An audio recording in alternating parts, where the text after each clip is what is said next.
जब भी भारत देश के इतिहास का नाम आता है तो सबसे पहले जिक्र राजा और महाराजाओं का ही आता है। पहले के समय में भारत में कोई सरकार नहीं थी।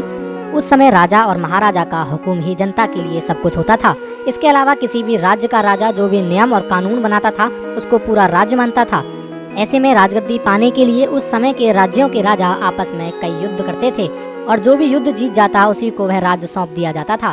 भारतीय इतिहास को अगर हम ध्यान से पढ़ें तो उसमें हमको कई राजाओं और उनकी रानियों का जिक्र मिलेगा जिन्होंने अपने राजा की रक्षा के लिए हर कुर्बानी दी और कई युद्ध जीते। इसके साथ ही उस समय के राजा और महाराजा किले और महल बनाने में काफी गर्व महसूस करते थे। बिना किले या महल के राजा के इस वीडियो में हम आपको राजाओं से जुड़े कुछ ऐसे राज बताने जा रहे हैं जिनके बारे में आपने कभी सपने में भी नहीं सोचा होगा। आपको बता दें कि भरतपुर के राजा किशन सिंह एक बहादुर योद्धा थे। इसके साथ ही उनकी 40 पत्नियां थी। एक रिपोर्ट के अनुसार किशन सिंह को तैराकी का बहुत शौक था, जिसके कारण उन्होंने अपने राज्य में झील का निर्माण करवाया था। इसके अलावा जब भी वह नहाने जाते थे तो उनकी 40 पत्नियां बिना कपड़ों के वहां इंतजार किया करती थी। बताया जाता है कि पंजाब राज्य के पटियाला शहर के राजा भूपेंद्र सिंह का नाम तो आप सबने सुना ही होगा। आपको जानकर आश्चर्य होगा कि राजा भूपेंद्र के 88 बच्चे थे।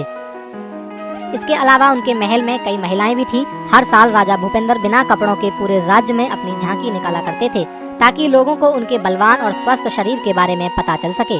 आपको बता दें कि ताजमहल बनाने वाले शाहजहां ने बेगम मुमताज के अलावा किसी और के साथ संतान पैदा नहीं की थी, लेकिन शाहजहां ने मुमताज की मृत्यु के बाद 8 और शादियां कर ली थी। हम आपको बता दें कि महाराजा कुंभा तो उन्हें किसी सलाहकार ने इंसानों की बलि देने की सलाह दी थी। इसके साथ ही उन्हें कहा गया था कि जहां इंसान का सर कटकर गिरेगा वहां उन्हें दीवार बनानी होगी और जहां बाकी बचा शरीर गिरेगा वहां एक किले का निर्माण करना पड़ेगा।